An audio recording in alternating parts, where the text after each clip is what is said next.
All right. This is uh this is an article that caught my attention from PC Gamer. Splinter Cell remake is being rewritten for a modern day audience.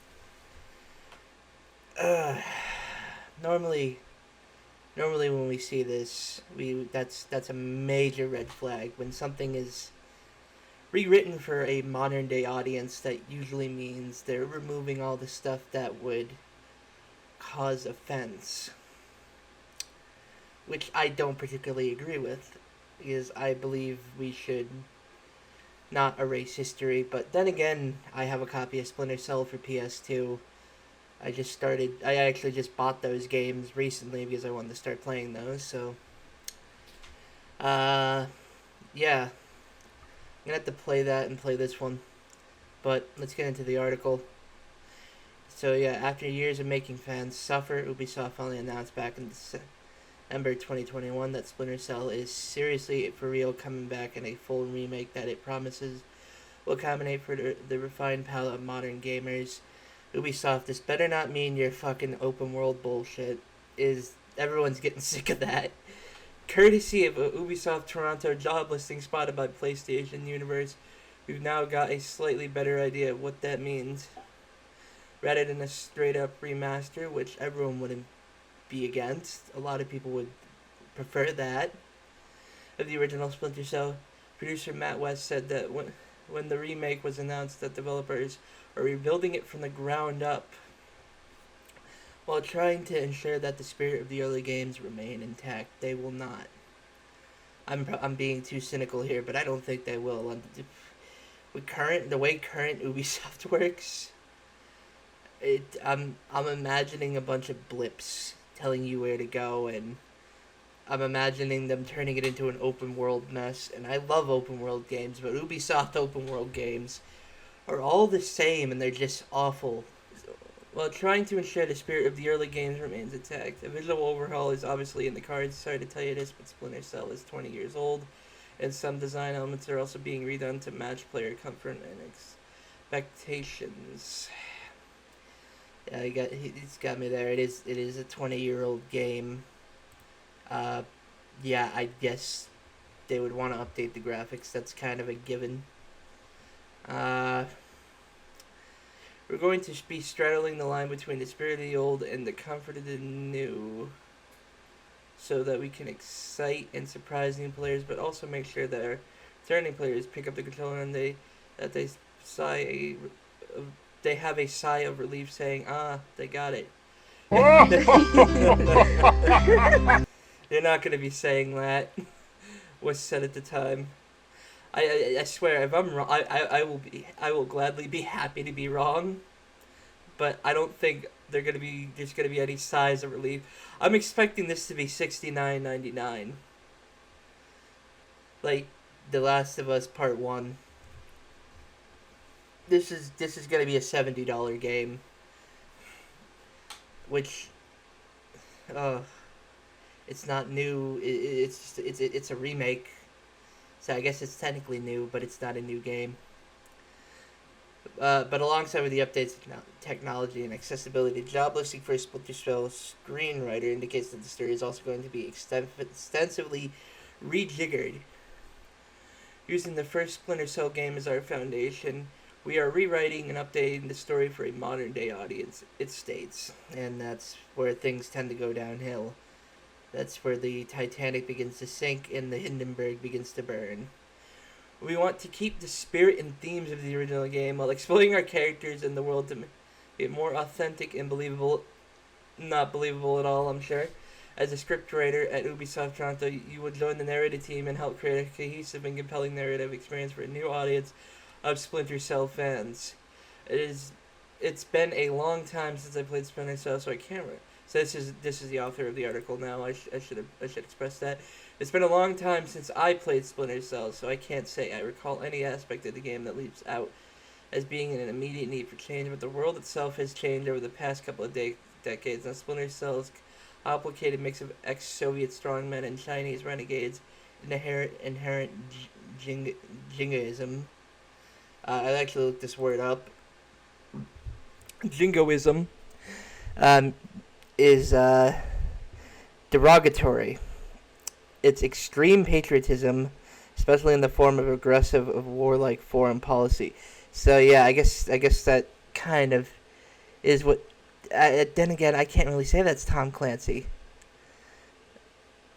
I mean, yeah, he wrote a lot of war books, but yeah, jingoism of Tom Clancy's worldview in general probably wouldn't go over with a broad audience of gamers. Now, yeah, this is the stuff that pisses me off. Broad audience. What is a broad audience of gamers? Because most gamers I talk to get pissed off about this, like rewriting things. I mean, fucking. You saw what happened with Guilty Gear Strive recently, where they made that character Bridget. They they they made Bridget trans. Now, I was never a Guilty Gear fan, but it seemed like a lot of the fan base was against that. Well, the new fan base, the new guard was pushing out the old, and saying your opinion doesn't matter. So this is what I hate. It's fucking gatekeeping. I'm going on a rant though, but yeah, yeah, that's just I don't know. It, I hate when journalists try to say the broad audience is would be against the original Tom Clancy. Is I'm pretty sure most gamers would prefer the original Tom Clancy just given updated graphics. Let's see. Over to broad audience as it did in 2000 in order for the matter would it make hell of a lot of sense. Georgia, the country at the center of Splinter Cell, was an independent nation in 2002, but has been under partial Russian occupation since the 2008 invasion. Just have it take place in 2002. Just do that. Don't modernize it. Don't make it take place in 2023 or 2025 or 2024. But I don't know when this game's gonna come out. Knowing Ubisoft, they're gonna rush it out. An updated story is fine by me. I don't consider the original Splinter Cell narrative to be such a classic of story that it needs to be preserved in an amber for an all eternity. What I saw hung up on is the possibility legally of a new voice actor for the lead character. Michael Irons embodied Sam Fisher to perfection in my ears, and then I'm not sure I could accept anyone else in the role. And yes, this is up when the remake was. Yeah. So yeah. Yeah, but that's far off concern for now. There's still no indication of release date, and it's Ubisoft is still in the process of nailing down the story. I expect it'll be quite a while yet before we hear anything. Yeah, yeah. I don't think changing a narrative is a good idea. I never think that's a good idea.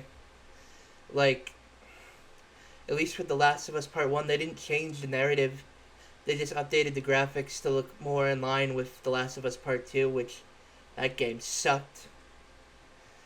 But yeah, I don't think you should change a narrative when you do a remake. I mean, we saw that another example of changing something recently. We saw, it's not even recently, it's like 2 years ago now, but recently there's been a lot of fallout for it. Star Wars The Old Republic, Knights of the Old Republic. Uh, they they were doing a remake of that, and they got that scriptwriter. I can't remember her name. And they were talking about bringing that to a modern audience, and that straight up got canned, and now it's being completely redone. So we're not gonna see it for a while. But yeah, bringing something to a modern audience is never a good idea. Is the modern audience isn't who you think it is. It never is. You think you know the modern audience, but you don't. There's so much division in the world. I'm going into something about division here and politically, but it's not even a political thing. It's just people want good stories. The people you were trying to appeal to won't even play this. I'm sorry. Most people on Twitter aren't probably going to play Splinter Cell. Twitter does not make up what most of the world thinks. But yeah, I I still got to play the first Splinter Cell game, uh, and see how it is. But from what I heard, it's a pretty good game. I've heard great things about it, and I think remaking it for a modern audience is a bad idea. Is they're not remaking it for the modern audience. They're remaking it for what they think the modern audience is.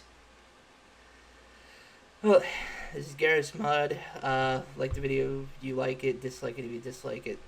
I'm gonna go record another video and maybe play Splinter Cell.